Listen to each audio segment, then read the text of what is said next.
Hi friends, welcome to our channel. ముందుగా అయితే అందరికి నమస్కారం అండి. ఆంధ్రప్రదేశ్ రాష్ట్ర వ్యాప్తంగా ఉన్నటువంటి లబ్ధిదారులకు సీఎం చంద్రబాబు నాయుడు గారు అయితే ఒక అదిరిపోయే శుభవార్త అయితే తెలియజేయడం జరిగిందండి. ఉగాది కానుకగా ఒక్కొక్క జిల్లాకు 200 కొత్త పెన్షన్స్ అనేవి విడుదల చేయబోతున్నట్లయితే సమాచారం అండి. పెన్షన్ల మంజూరీపై సీఎం చంద్రబాబు నాయుడు గారు కీలక నిర్ణయం తీసుకున్నట్లయితే సమాచారం. రాష్ట్ర వ్యాప్తంగా 5,600 కొత్త పెన్షన్స్ అనేవి విడుదల చేయబోతున్నట్లయితే సమాచారం అండి. ఏ విధంగా దరఖాస్తు చేసుకోవాలి, ఎవరు అర్హులు అనేటువంటి పూర్తి సమాచారం తెలియజేస్తాను. ఈ వీడియోని ఎక్కడ స్కిప్ చేయకుండా చూడండి, అప్పుడే మీకు పూర్తి సమాచారం అర్థమవుతుంది. మన ఛానల్ ఎవరైనా ఫస్ట్ టైం చూస్తుంటే ఛానల్ చూసి కంటెంట్ నచ్చినట్లయితే సబ్స్క్రైబ్ చేసుకుని పక్కనే ఉన్న బెల్ ఐకాన్ ఆన్లో పెట్టుకోండి. సో ఇక లేట్ చేయకుండా డైరెక్ట్గా వీడియోలోకి అయితే వెళ్ళిపోదామండి. వీడియోలో భాగంగా ముందుగా చూసుకున్నట్లయితే జిల్లాకు 200 కొత్త పెన్షన్లపై సీఎం చంద్రబాబు నాయుడు గారు అయితే శుభవార్త అయితే తెలియజేయడం జరిగిందండి. పెన్షన్ల మంజూరీపై సీఎం చంద్రబాబు నాయుడు గారు కీలక నిర్ణయం తీసుకున్నట్లు ఒక సమాచారం అయితే రావడం జరిగింది. ఇప్పటి వరకు పెన్షన్ల మంజూరీలో కలెక్టర్లకు విచారణాధికారం లేకపోవడంతో బాధితులకు న్యాయం జరగడం లేదని ఐఏఎస్ కలెక్టర్ల సదస్సులో ఒక ప్రస్తావన రావడం జరిగిందండి. సో ఎవరైతే పెన్షన్కి అర్హత కలిగి ఉంటారో వారికి న్యాయం జరగడం లేదని ఒక సమావేశంలో అయితే చర్చ రావడం జరిగిందని అయితే ఒక సమాచారం అండి.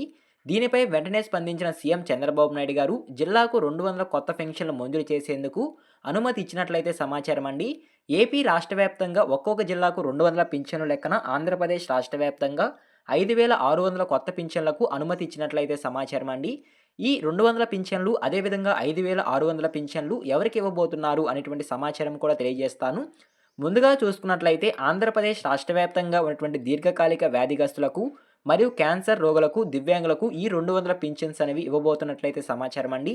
ఈ 3 కేటగిరీ లబ్ధిదారులకు మాత్రమే కొత్త పెన్షన్స్ అనేవి విడుదల చేసినట్లయితే సమాచారం. సో ఓకేనా, ఏప్రిల్ నెలలో ఈ కొత్త పెన్షన్స్ అనేవి విడుదల చేసేందుకు అవకాశం ఉన్నట్లయితే సమాచారం అండి. ఉగాది రోజు ఈ కొత్త పెన్షన్లకు సంబంధించి ఏదైనా అప్డేట్ అనేది ప్రభుత్వం ఇచ్చేందుకు అవకాశం ఉన్నట్లయితే సమాచారం. ఒక నిర్ణయం తీసుకునేందుకు అవకాశం ఉన్నట్లయితే ఒక తాజా సమాచారం అయితే రావడం జరిగిందండి. సో ఓకేనా, ముఖ్య నిర్ణయం ఏంటంటే ఈ పెన్షన్ల మంజూరీపై ఇన్ఛార్జ్ మంత్రి అదేవిధంగా జిల్లా కలెక్టర్ కలిసి నిర్ణయం తీసుకునే వెసులుబాటు ప్రభుత్వం కల్పించినట్లయితే సమాచారం అండి. బాధితులకు న్యాయం చేకూరేలా ప్రభుత్వం మరో కీలక అడుగు వేస్తున్నట్లయితే సమాచారం. సో ఎవరికైతే దివ్యాంగులకు 40% కంటే ఎక్కువ వైకల్యం ఉండి మంచానికే పరిమితమై ఉంటారో వారికి 15,000 రూపాయల పెన్షన్ ఇవ్వబోతున్నట్లయితే సమాచారం అండి. అదేవిధంగా దీర్ఘకాలిక వ్యాధిగ్రస్తులకు, సో ఎలకాలం వాళ్ళ మంచానికే పరిమితమై లేచి నడవలేని వారికి ఈ పెన్షన్స్ అనేవి మంజూరు చేయబోతున్నట్లయితే సమాచారం. అదేవిధంగా ఆంధ్రప్రదేశ్ రాష్ట్ర వ్యాప్తంగా ఉన్నటువంటి క్యాన్సర్ రోగులకు కూడా ఈ పెన్షన్స్ అనేవి మంజూరు చేయబోతున్నట్లయితే సమాచారం అండి. సో ఓకేనా, 40% కంటే ఎక్కువ వైకల్యం ఉన్నవారికి, అదేవిధంగా క్యాన్సర్ రోగులకు మరియు దీర్ఘకాలిక వ్యాధిగ్రస్తులకు అంటే 80% కంటే ఎక్కువ వైకల్యం ఉన్నవారికి ఈ పెన్షన్స్ అనేవి మంజూరు చేయబోతున్నట్లయితే సమాచారం. దివ్యాంగులకు 6,000 రూపాయలు, అదేవిధంగా క్యాన్సర్ రోగులకు 10,000 రూపాయలు, దీర్ఘకాలిక వ్యాధిగ్రస్తులకు 15,000 రూపాయల పెన్షన్స్ అనేవి ప్రభుత్వం అందించబోతున్నట్లయితే సమాచారం అండి. సో ఈ విధంగా ఒక్కొక్క జిల్లాకు 200 కొత్త పెన్షన్లు లెక్కన ఆంధ్రప్రదేశ్ రాష్ట్ర వ్యాప్తంగా 5,600 కొత్త పెన్షన్స్ అనేవి మంజూరు చేయబోతున్నట్లయితే సమాచారం అండి. సో ఓకేనా, అదేవిధంగా నెక్స్ట్ చూసుకున్నట్లయితే ఈ మార్చి నెలలో ఒక కేటగిరీ పింఛన్లకు దరఖాస్తులను విడుదల చేయబోతున్నట్లయితే సమాచారం అండి.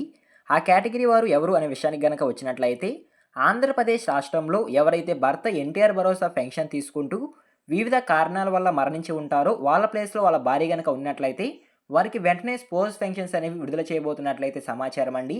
ఈ స్పోజ్ పింఛన్లకు సంబంధించి ఈ మార్చి నెలలో దరఖాస్తులను విడుదల చేసినట్లయితే సమాచారం. ఎవరైతే స్పోజ్ కేటగిరీ కింద పింఛన్లు పొందాలనుకుంటున్నారో వారు వెంటనే గ్రామ వార్డు సచివాలయంకి వెళ్ళి రిక్వైర్డ్ డాక్యుమెంట్స్తో అప్లికేషన్ ఫామ్ ఫిల్ చేసి వెంటనే అప్లై చేసుకోండి అని ప్రభుత్వం అయితే తెలియజేయడం జరిగిందండి. ఇప్పుడు కనుక మీరు దరఖాస్తు చేసుకున్నట్లయితే ఏప్రిల్ 1వ తేదీ యథావిధిగా పింఛన్లు పంపిణీ చేస్తామని ప్రభుత్వం అయితే తెలియజేయడం జరిగింది. సో ఓకేనా, ఎవరైతే స్పోజ్ పింఛన్లకు దరఖాస్తు చేసుకోవాలనుకుంటున్నారో వారు వెంటనే గ్రామ వార్డు సచివాలయంకి వెళ్ళి అప్లై చేసుకోండి. మీరు అప్లై చేసుకున్న తర్వాత మండల స్థాయిలో ఉన్నటువంటి అధికారులు ఆ అప్లికేషన్ని పరిశీలించి మీరు అర్హులైతే మీకు తప్పనిసరిగా 4,000 రూపాయల పెన్షన్ 1వ తేదీ పంపిణీచడం జరుగుతుంది అంటే సమాచారం అండి. సో ఓకేనా, ఈ విధంగా జిల్లాకు 200 కొత్త పెన్షన్లకు అదేవిధంగా కొత్త స్పోజ్ పెన్షన్లకు సంబంధించి ఒక తాజా సమాచారం అయితే రావడం జరిగింది. ఈ ఇన్ఫర్మేషన్ కనుక మీకు నచ్చినట్లయితే లైక్ చేయండి. ఇలాంటి లేటెస్ట్ అప్డేట్స్ కొరకు మన టెలిగ్రామ్ ఛానల్ అయితే ఫాలో చేయండి. టెలిగ్రామ్ ఛానల్లో అప్డేట్స్ అనేవి ఎప్పటికప్పుడు మెసేజ్ రూపంలో పోస్ట్ చేయడం జరుగుతుంది. ఎవరికైనా ఇంట్రెస్ట్ ఉంటే డిస్క్రిప్షన్లో లింక్ అనేది అవైలబుల్గా ఉంది, ఒకసారి విజిట్ చేసి నచ్చితే ఫాలో చేయండి. ఈ వీడియో మీరు ఎన్ని వరకు చూసినా థ్యాంక్ యూ ఫర్ వాచింగ్.